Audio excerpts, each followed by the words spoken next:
buddy. You ready to roll? I am ready. Let's do it. It's December 19th. It's Christmas week, the year 2022. Welcome aboard, everybody.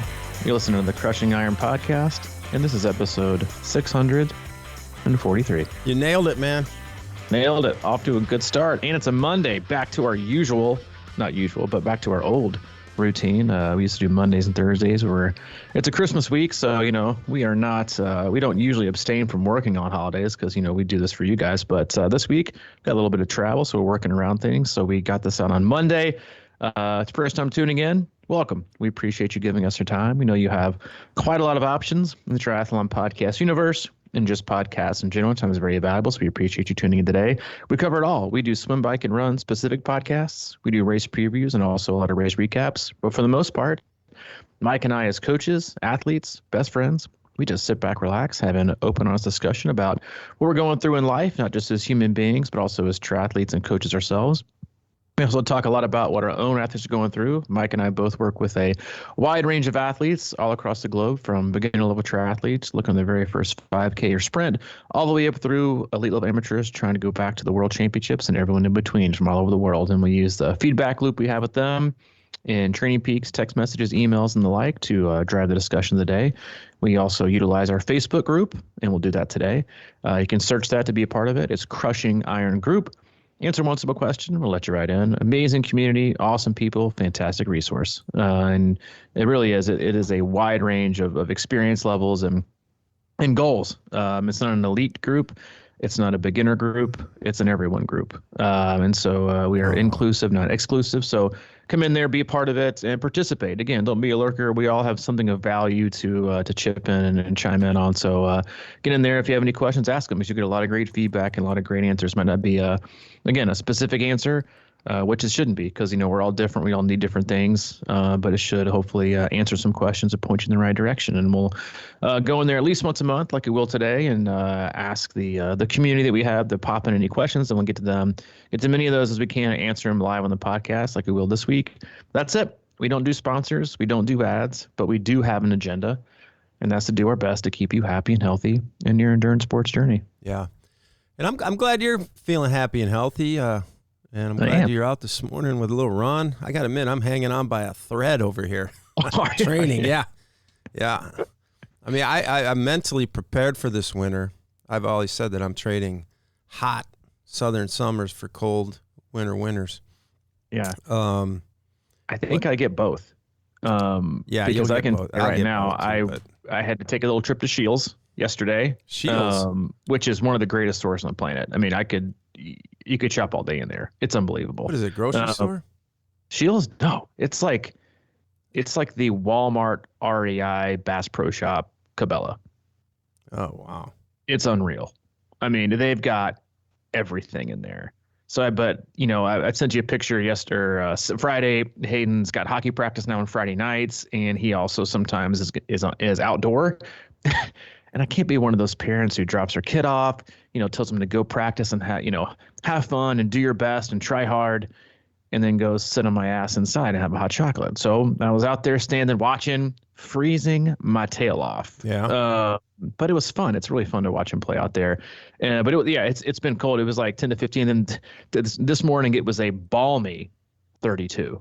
I halfway through my run, I dressed, I thought appropriately, but when you dress pretty close to appropriately in the winter, if you get a tailwind, you're frying. I was like, God, I am on fire right now. This is hot. I'm like sweating through my toboggan, through my jacket. And then of course I make the turn and I'm like all sweaty, and then it hit the headwind. I'm like, and now I'm freezing. But yeah, I'm trying to keep that.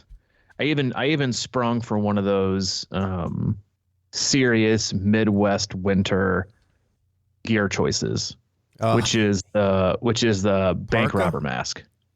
Where it covers the thermal, it covers the head. All you can see is the eyes. And I went because I'm going to run outside as much as I possibly can, because I do feel like it's helpful, and I've been started to enjoy the cold. The mask. You are an introvert, man.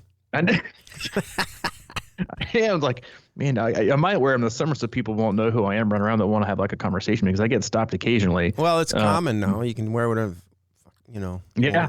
Yeah, it's like nobody asks anything. You can wear a scuba hat. Well, it's kind of like a scuba. I mean, but way out in white suburbia, if you're rocking like, something that looks like a mask, next thing you know, I'm going to end up on like the next door neighbor app and I'm have like cop cars chasing me down and it might not be a good experience. But yeah, but I wouldn't sprung for those. I'm going to try and do it. Cause honestly, we'll get to the questions here in a minute. It's not the cold that bothers me. It's the no wind. Sun. And it's the no sun. Like if it's sunny, I mean, like yesterday morning, went out and ran. It was 15. The sun was coming up. It was a sunny day. It was honestly beautiful. I loved it. Except for the fact that about 2 miles into my run, I saw I'm legit, and I'm not overstating this. I see a lot of coyotes and fox and deer on the run I do, like the Greenway. It was the most obese coyote I've ever seen in my entire life. Really? I swear to God, it was a wolf.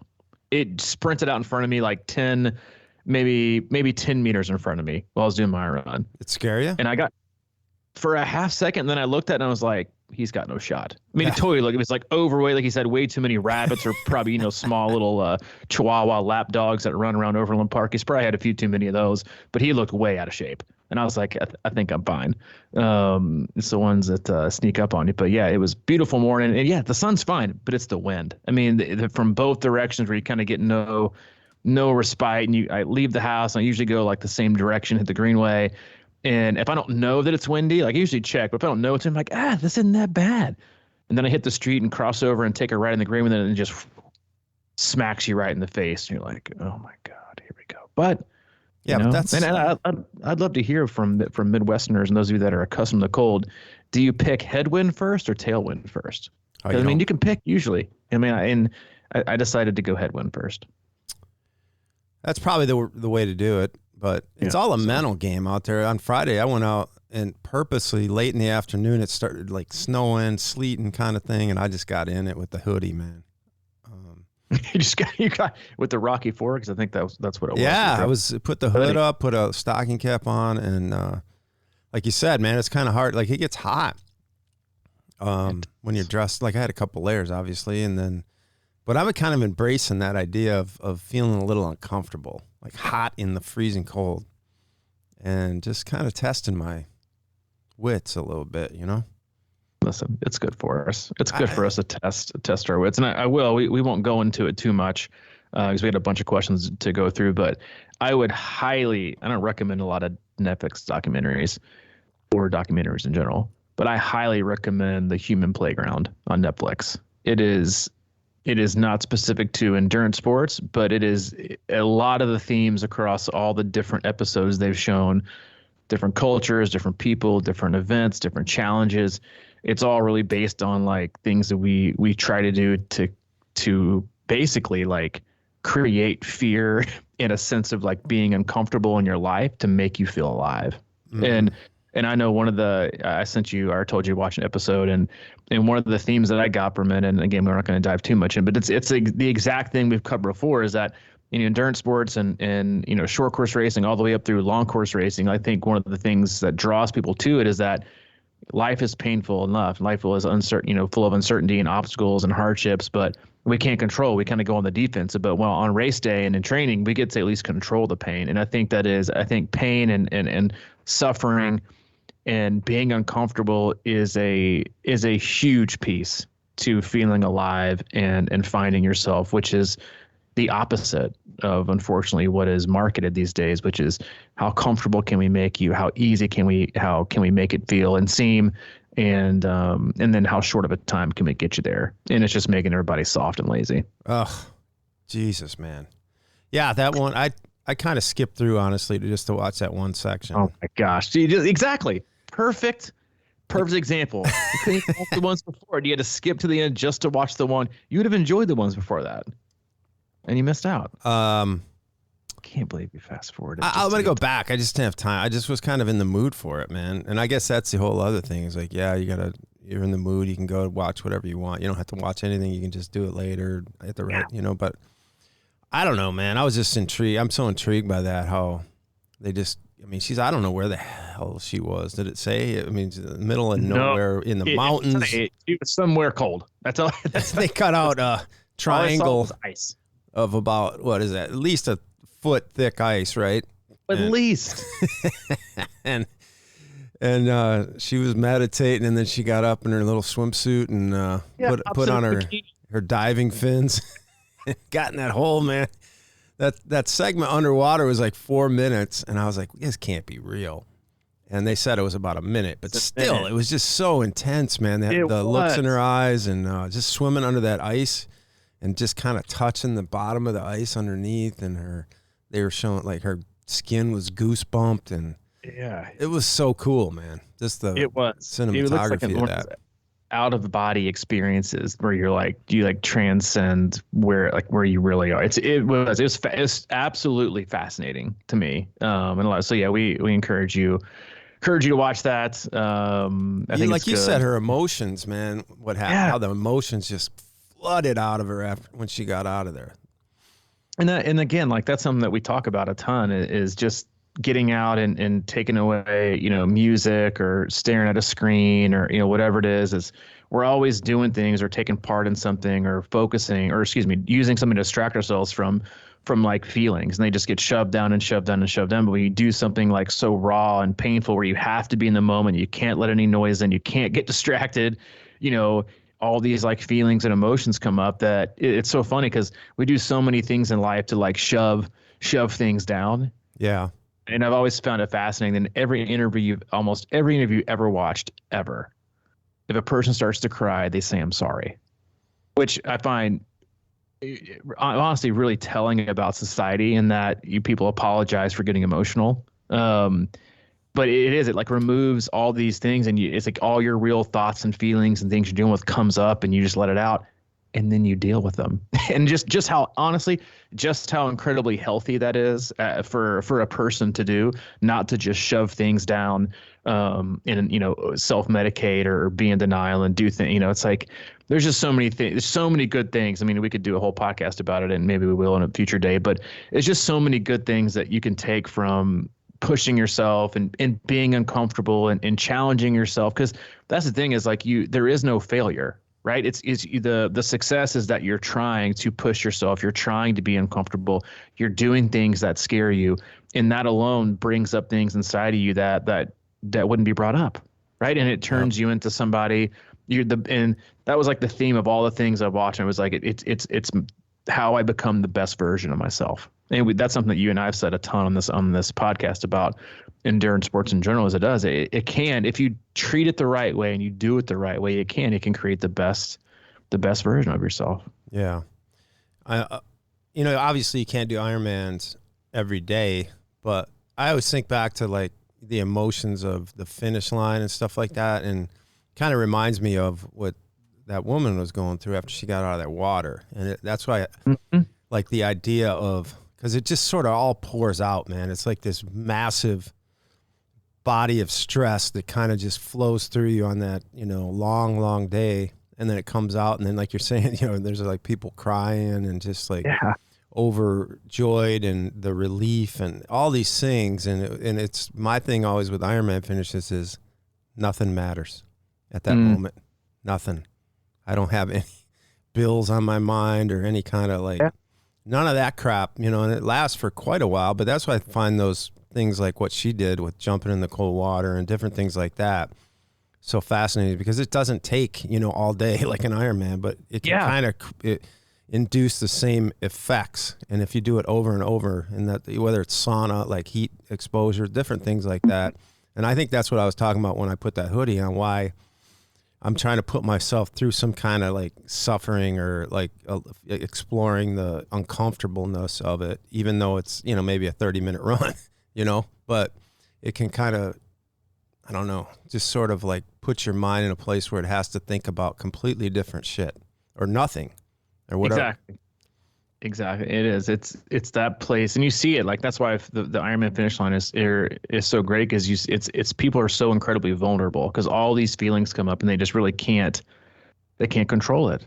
And that's a huge also piece of like the post Ironman depression, right? Is that you're allowed to have these feelings and bubble up, and when you go back to society, where you feel like you have to hide them, all the time, and you go back to responsibility. It's just the Jimmy V, speech where he says, every day should be moved to tears and laugh. It's like those things like are so underrated and just honestly, like just people don't talk about it anymore, and I do. I think it's like, me, I'm a crier. I mean, I cry like watching like freaking ridiculous commercials, but it's like, it's something I'm ashamed of. I think it's actually, really healthy and good for people to cry and let things out. But anyway, we'll focus in on what you guys have for today. But it's a great, I was about ready to commandeer it. It's a great thought-provoking, I mean, it's a documentary, but a series on getting uncomfortable. We got questions, and you got a lot of them, quite a few. And if for some reason we forget, hope you guys have a wonderful holiday week. First one from Josh Bazell. Happy Monday. Can we talk about side stitches in running? Never get them during training, but they are a curse during 70.3 racing. Wes Taylor answers this for us below. He said, I have no scientific background, but I struggle with this as well. And it's all about changing up your breathing pattern, which alone is probably a podcast we could do in general, just on breath work and breathing. And that is there are certain techniques you can have to help release that if you notice it in time. But it comes all down to breathing. And most people forget about breathing and the importance of it, whether it's how shallow you're going, how deep you're going, whether it's in through your nose or out there, in and out through your mouth, just how important that is during an aerobic event. I don't know the scientific reason why it feels like a stitch in the side. I get them occasionally, but I have been able to keep moving and get through them. But when I do it, I always concentrate on my breathing, because what happens is I usually get distracted. I'm either uncomfortable, I'm either going really hard, so I'm just focused on my movement, not the breathing that needs to take place so that I can continue to move in the way that I want to move. Yeah, and it's like for me, the exhale, right? It's because I think we start shallow breathing is one thing we do. And, there's a certain tension, I think, that comes along with a race. And a lot of times, while we might not be going faster than we think that we usually go, we are more tense with it or something. So it's almost like, and we talk about like with cramps sometimes, it's like when you overdo, when your body's not used to doing something. I mean, everybody wants to talk about sodium, potassium, and things like that. When obviously those are huge parts of it. But I think a lot of time cramps come when your body is doing something it's not used to.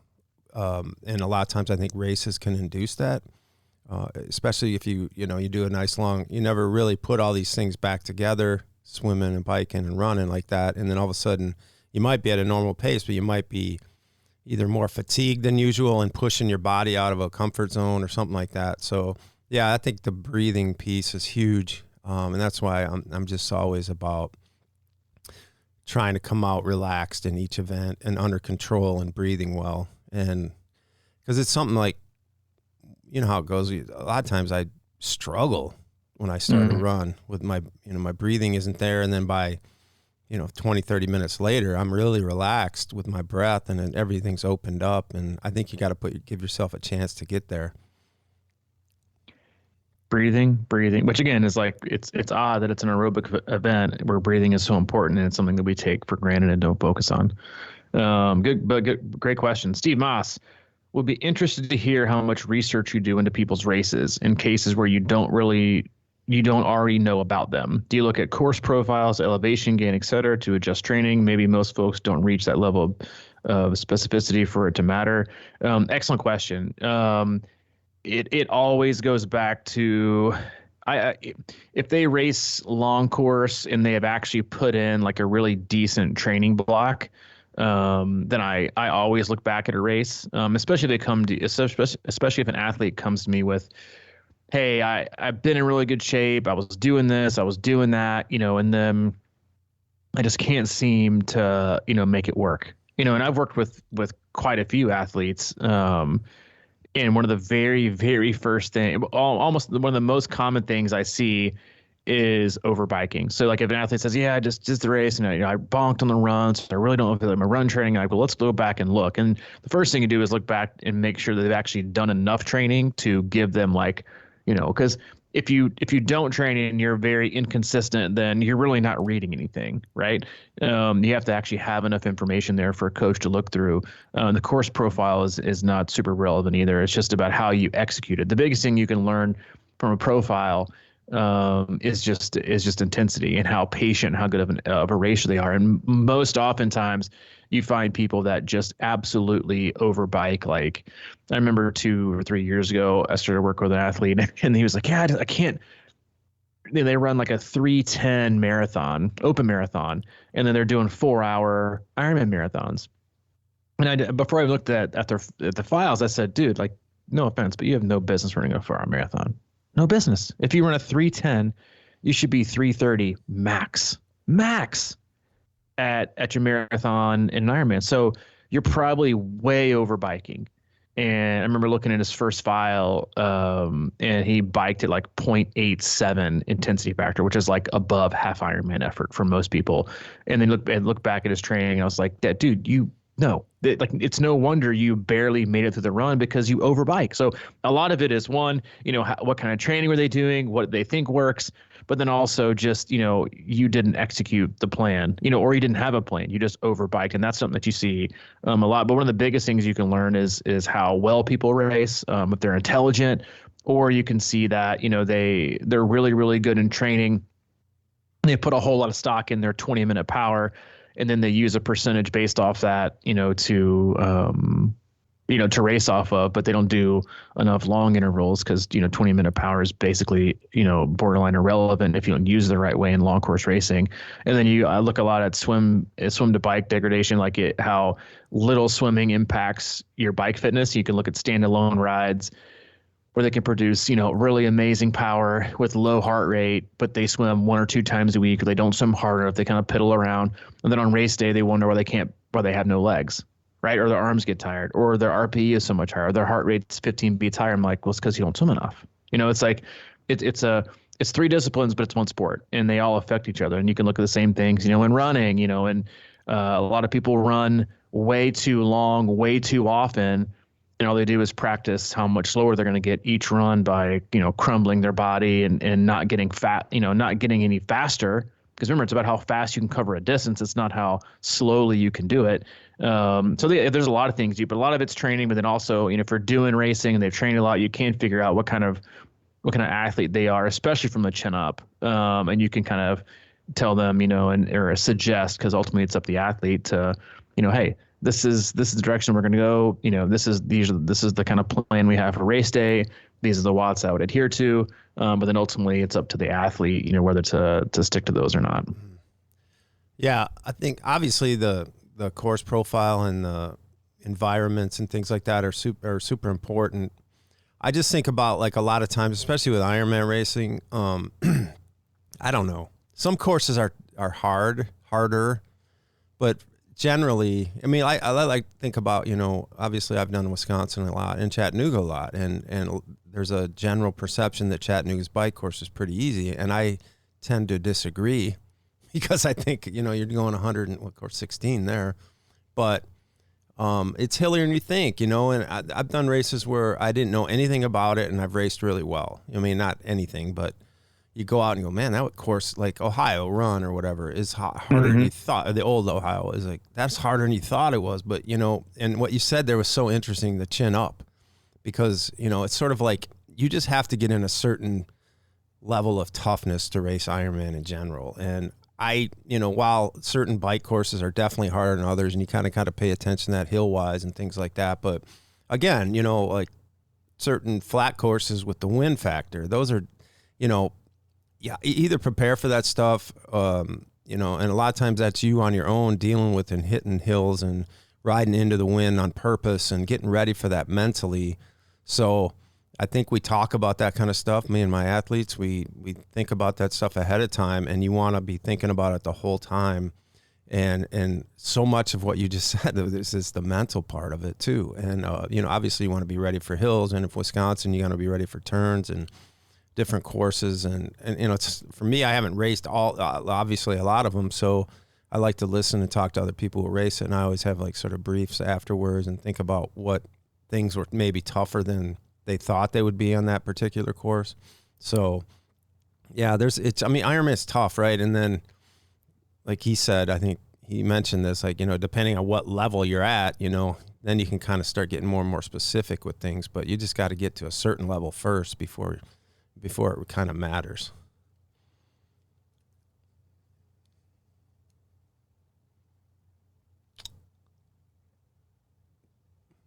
One of the last things I'll kind of touch on there, and you said a lot of stuff that I totally agree with, is especially from the chin up and, understanding if they're a trainer or a gamer, is one of the biggest things you can encourage an athlete to do is to try to perfectly race to 90% of their actual ability and fitness before you ask them to race 100 to 105% of it.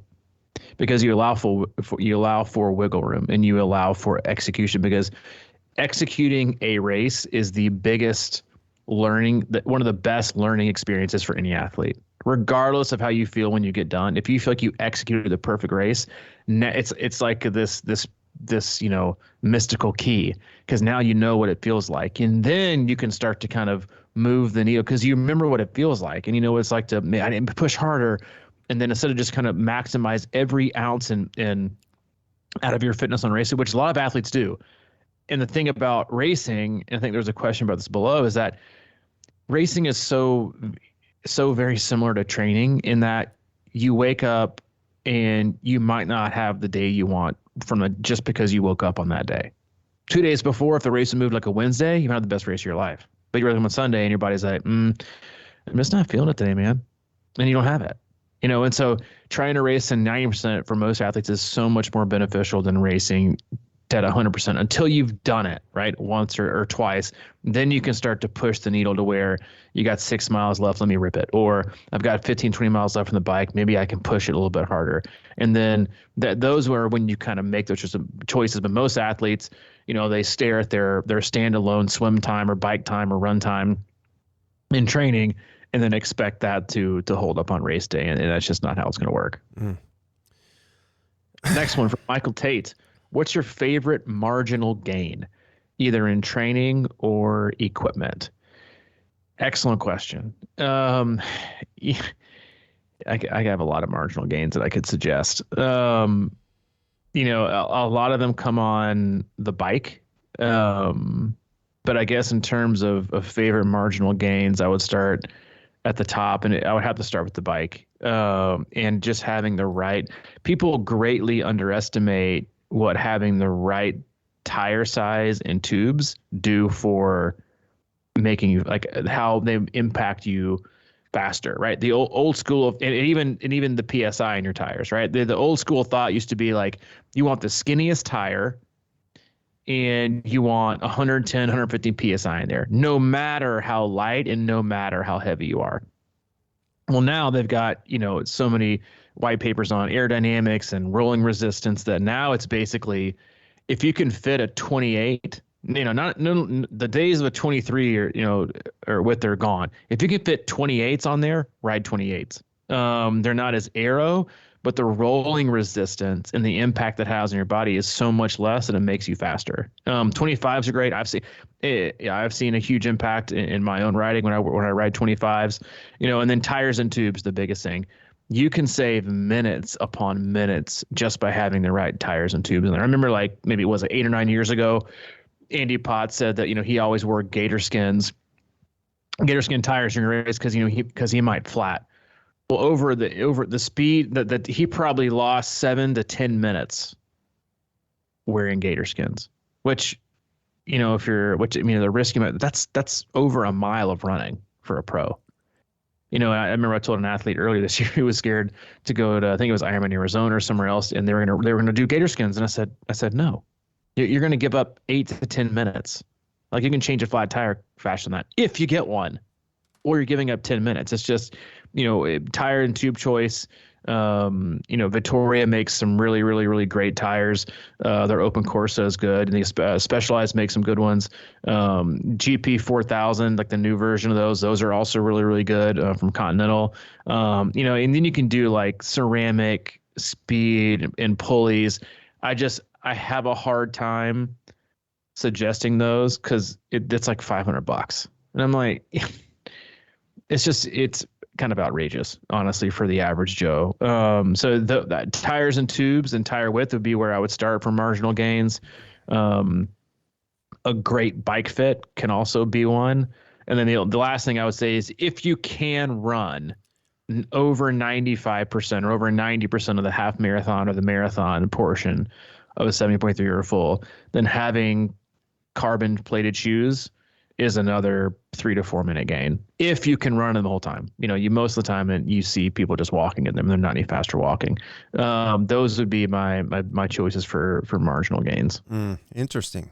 Yeah, I think I've run the same tires every race that I've ever raced, and I just you're like a Jeep guy. Yeah. I mean, I don't think I've had a flat. Dude, you shouldn't have said that. You're screwed. Well, I think about it all the time. It's always a curse. It's gonna, I'm always worried about it. But my marginal gain this year is just going to be a race without water in my wheels. That's right. If you can ever get those out from Wisconsin, that's like a 25-minute. Yeah. I don't know. I'm interested in all that stuff a little bit, but I always come back to like, it's sort of like the course thing we were just talking about, at a certain point, then, you can probably take advantage of that. But it's like, that's why I kept the same bike for like 7 straight years in my Ironman, even though I bought it off Craigslist. It was aluminum, it was heavy and all this kind of stuff. It just felt good. I rode good on it when I was in good shape. It's it's like, to me, the marginal gain comes with my fitness. But all that stuff's interesting. I think I'm always the kind of guy that wants to prove it to myself that I'm worthy of actually, trying something like that, because it's even like, and this is a thing I've actually been thinking about lately, is, because I went through that whole plantar fasciitis thing a while ago, and then I got into Hoka's, and it sort of healed me up, and I got Hoka trail shoes, and that was kind of the game changer for me. Was doing sort of walk runs on trails with a little bit of padding because it was my heel. It was always sore. And then I got through it, and then I kept wearing Hoka's, and I've kind of wore them the whole time. And so my feet like never hurt in those things, but I think they're slowing me down. So I'm at this point now where I'm going to inch my way toward a middle ground and maybe start to feel the pavement a little bit more. I may not do that now, but I'm talking about like, when I get into training more and I feel like I'm in good enough shape to handle it and all that kind of stuff. But to me, I think that's an interesting kind of thought, actually, is sort of this marginal gain. I talk about running a hoodie and I'm sweating all the time and I'm uncomfortable and stuff like that. Maybe there's a reverse marginalization that we can think about, like making things a little bit harder so that when you go to your normal comfortable gear or whatever, things like that, or with like riding with a little bit of a heavier bike or whatever the case may be. I think there's a lot of something there, more so than actually being optimal with, like, what'd you say, ceramic, all that. Yeah, because I heard Starkey talking about that. And, like people waxing the chain. I'm like, no one's ever lost a race from that. I'm just gonna say it. Now, tire choice is a big deal, but dropping $500 and I need to wax my chain. That's gonna give me a couple extra watts. I'm like, well, so is add an extra bike workout a week, and it makes an overall better cyclist. But I guess that's where I'm at totally.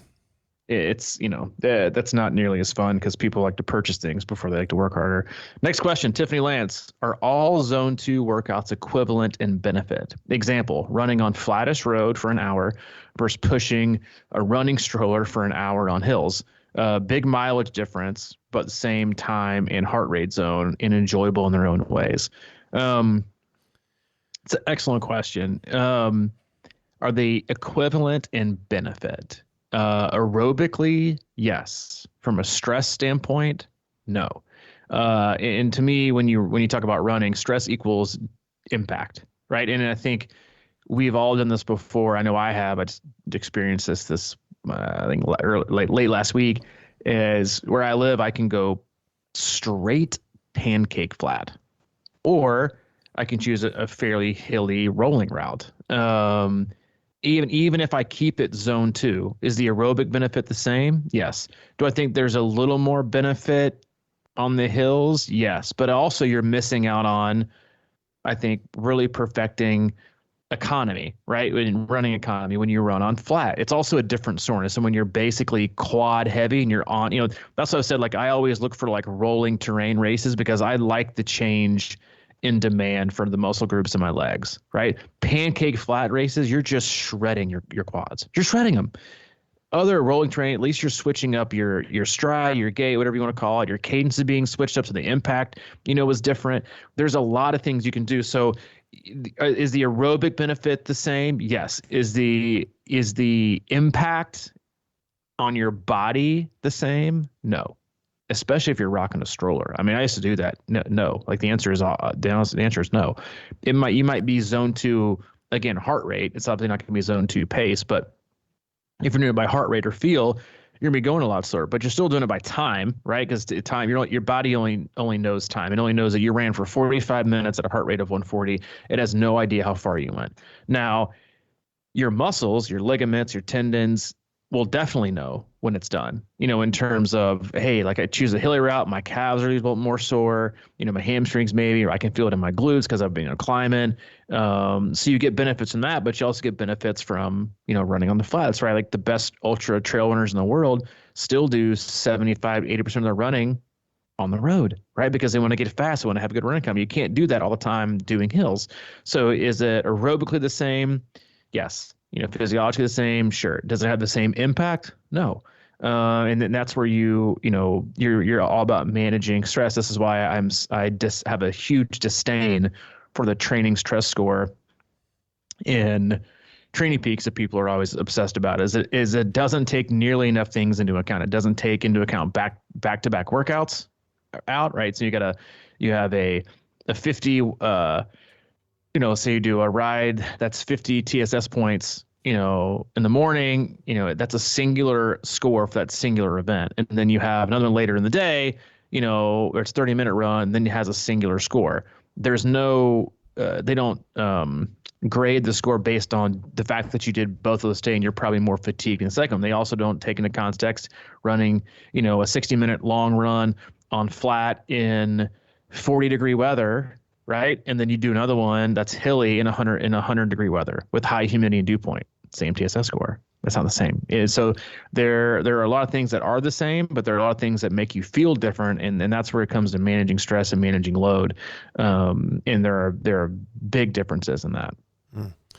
Yeah, I don't know what it is with me, but I tend to gravitate towards just going out and getting hills and running, but I think it's just because it feels better to me. It's a different, it's easier to me. And when I say that sounds weird, I know, but because I think it's because of what you said with the running economy. I remember when we lived in Nashville and I would run out my back door or front door and have about 2 miles of flat. And then I hit a fork in the road. I could either keep going flat forever or I could go into some serious hills. And I typically went into the hills.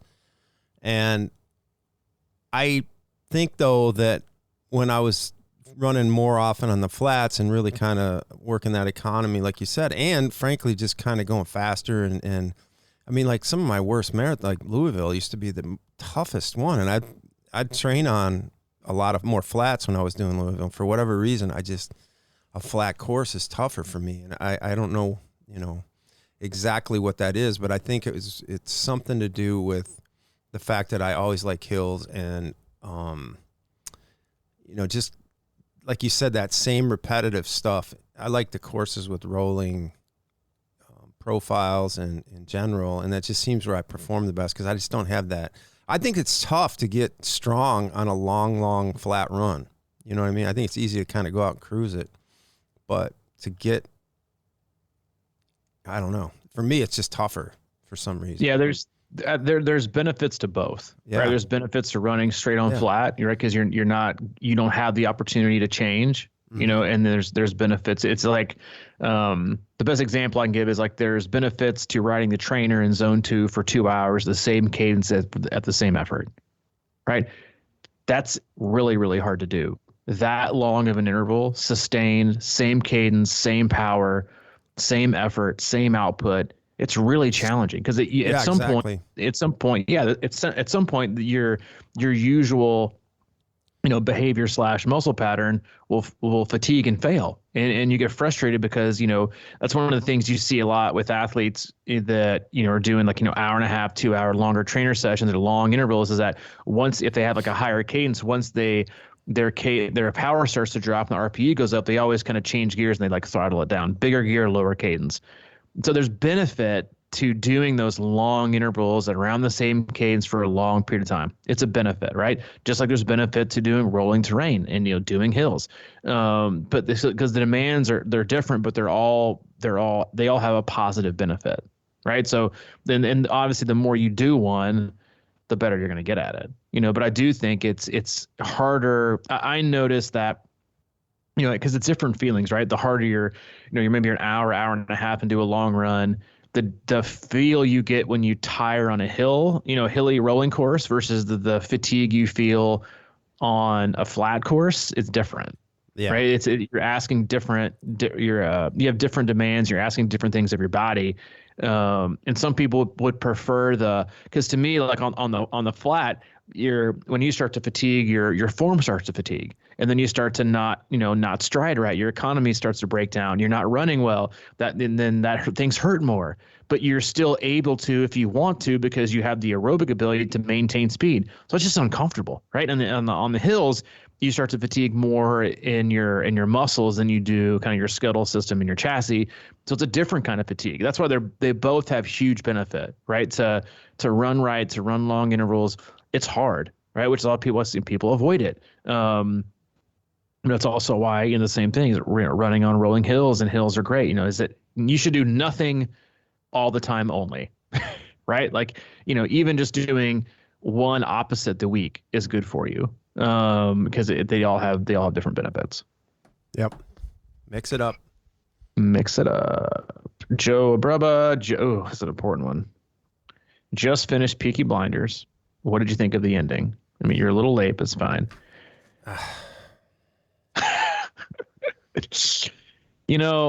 Don't talk about it. You haven't seen it? Nope. Oh. So who's a little late? Yeah, I thought you finished it. I went in and I had to watch the last season, to catch up. It's been so damn long. So I haven't done it. And so you can say whatever you want, but just don't say how it ends. I won't spoil it. I can't. I think I'm just disappointed that it's over. Yeah. To be honest, like even if it's like that's how I felt about Ozark. I don't think I was ever going to like the last episode because I knew it was the end. So I was always like, this isn't ready to come back for another season. Marty, bring it back, because it's more just disappointment from the show gone. But great show. You should watch it. And you should watch it too. Come on, man. Well, Julie Glenn, how do you determine the amount of calories needed to sustain energy for a 70.3? I'm not one to eat much before doing a workout. Yeah, I get a lot of crap on the Facebook group and from my own athletes for always saying it depends, but the fact is that's the truth. And that is one of the biggest it depends questions I think I've ever gotten. Yeah. How to determining because here's the thing is like, it's not just determining the calories that you need to sustain the energy. It's how long is it going to take you? What's the blend of carbohydrates, protein, and fat you're going to need? What's that look like? And then what are the kinds of supplements and drinks you're going to use? Are they all going to come? All have the same kind of sugar? And because they're not all equal. So it's very. What's your sweat rate? And how long? Like I said, and what's the temperature going to be?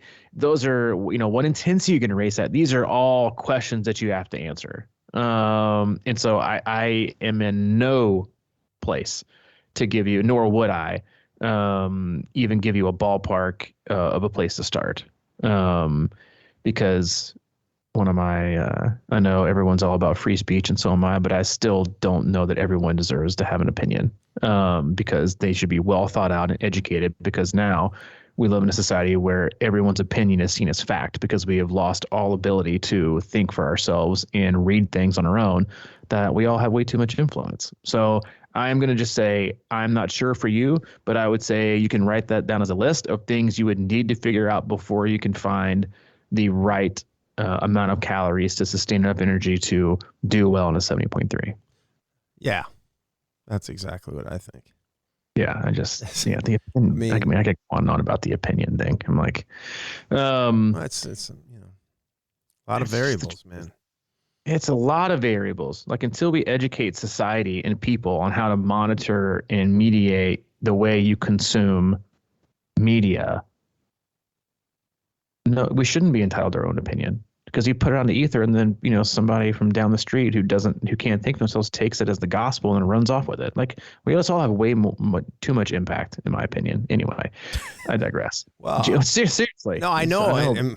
I get hate mail for that. No, I don't believe people should all be entitled to their opinion, because it should be a well thought out, educated, informational paragraph that you put out there. That's not just because, I like chocolate. So chocolate is the greatest dessert on the, Reese's is, but that's a proven fact. It's just way too many people, way too much. And I think we have to be a lot more careful about what we say.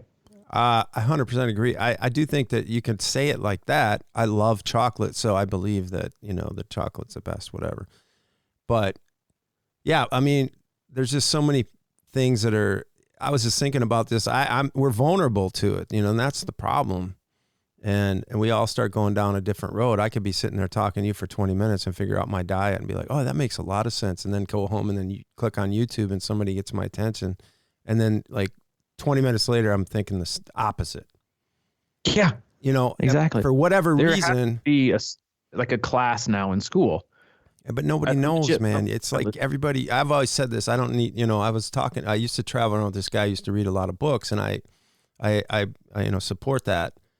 But I was like, at one point I remember saying to him, I was like, I don't need to read books, because if I listen to myself enough and I feel my own body and I understand what I already know the infinite truth for me, on some level. So it just really comes down to that a lot of times, I think, is like just really doing what feels right, man.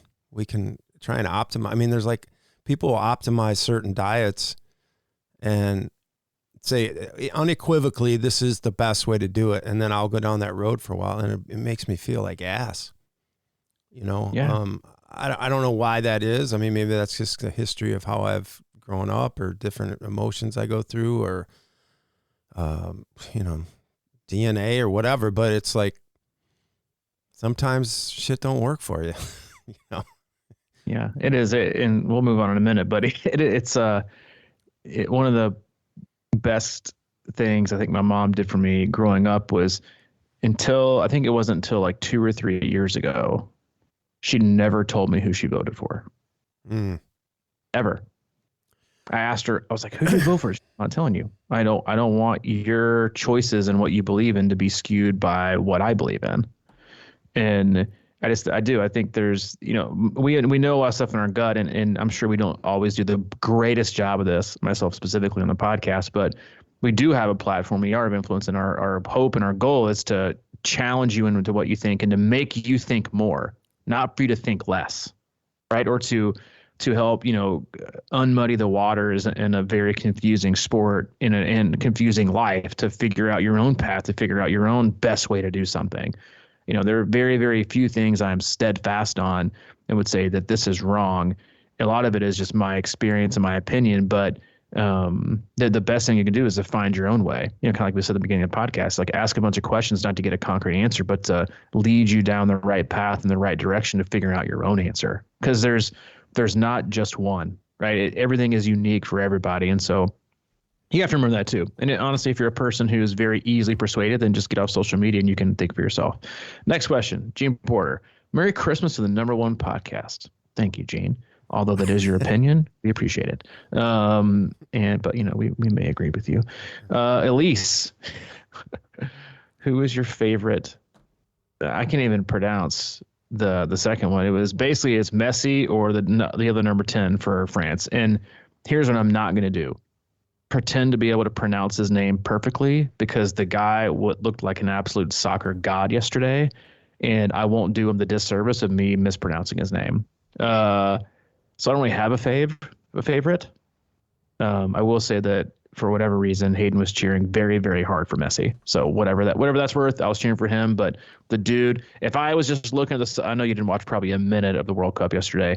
I watched the beginning and then the end, because I think anytime it's like a championship, I think it's fascinating to watch, especially for countries. But I would say the dude for France, number 10, if I had to pick, he'd be my guy. He looked like a straight baller. He put that entire country and team on his back, which is always something I can appreciate. Yeah, you're right. I didn't watch it. Yeah, I figured as much. I think I've tried. I mean, I don't know if I've given it a legit effort as much as I did, for cricket, which I'm all in on.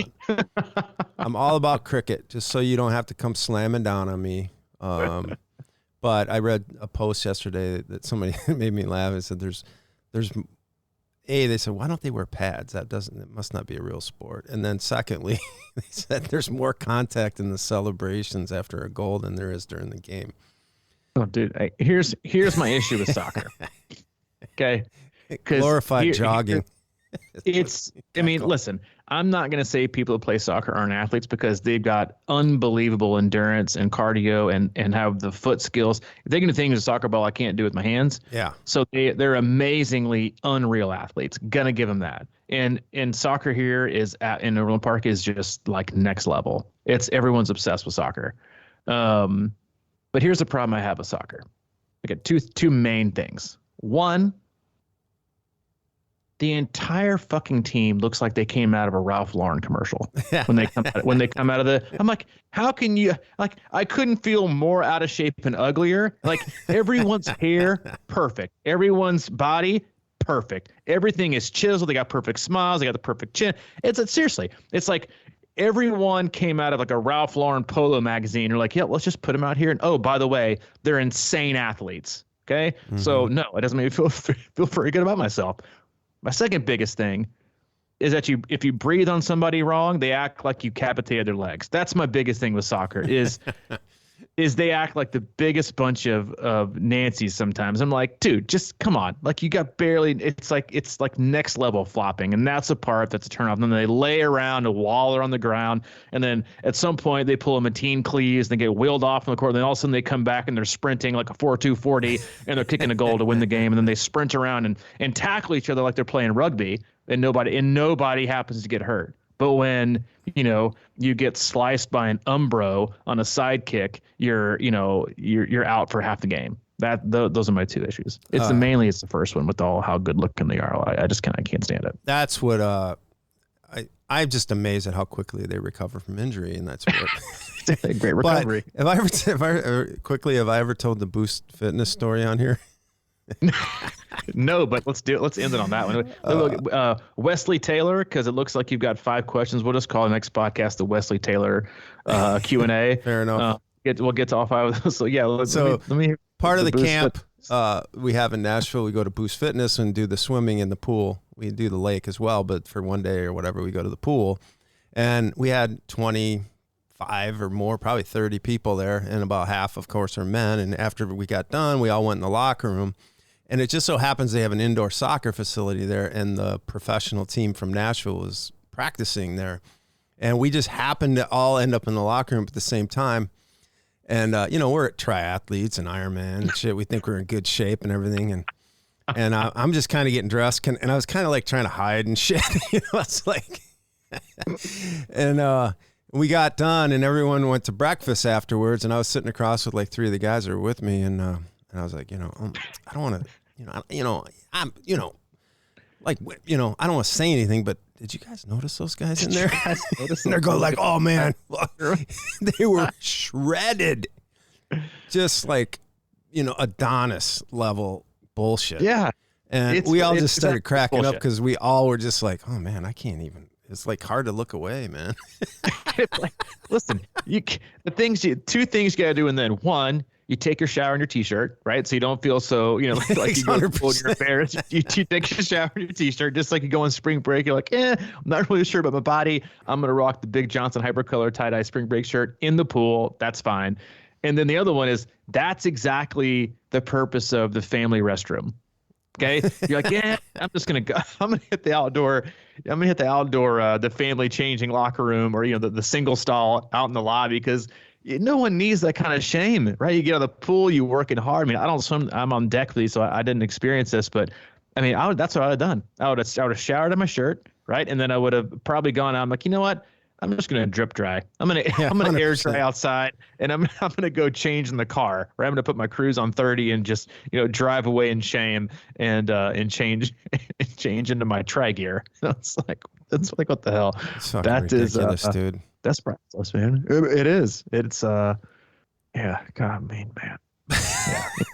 Assholes. So, yeah, that's what we think about soccer. Hopefully you enjoyed today. You probably enjoyed the last 5 minutes. Thanks, Elise, for bringing that back up. I was trying to yeah, seriously, Elise, appreciate you. We love you. Lastly, you can go to a website, c26triathlon.com. It's our one-stop shop for all things coaching, camps, and community. We do have some training camps coming up. We have our Texas camp. That is in March in the Woodlands for the Ironman Texas course. So if you're just looking for an early season training camp to get away from the cold, dreary winter and come down and enjoy some sunshine, it is a awesome camp. It was our first year last year. We had 20-plus people come. A lot of people doing Ironman Texas, some people not, but we had a lot of awesome results from that camp that went on to race. So come down and be a part of that. I'll be there. Again, I love the camp. Great venue, great place to train. And honestly, once February hits, you're all done. You're like, yeah, I'm tired of the gloomy cold weather. Give me some sunshine. They got plenty of it down there. So sign up for that, and that's a link to that on our website, or you can always email summer@c26operations@gmail.com for a link to that. We got our Wisconsin camp, which is in August. We got 4 more spots for that. Again, that's available on the website. Either camps are sold out. If you have coaching inquiries or want more are interested in what we're doing for next year, whether it's a training plan or one-on-one coaching, that's all on our website as well. Click on the coach tab or training plans. If you have any questions for Mike, he's available, CrushingIron@gmail.com. If you need anything from me, I'm at c26coach@gmail.com. Okay, buddy. I'll catch you later. And a Merry Christmas to you all. Yeah, well, we'll get that again in the next one, right? Oh, yeah. But Merry Christmas early. Merry Christmas early. We'll see you guys later. All right. See you.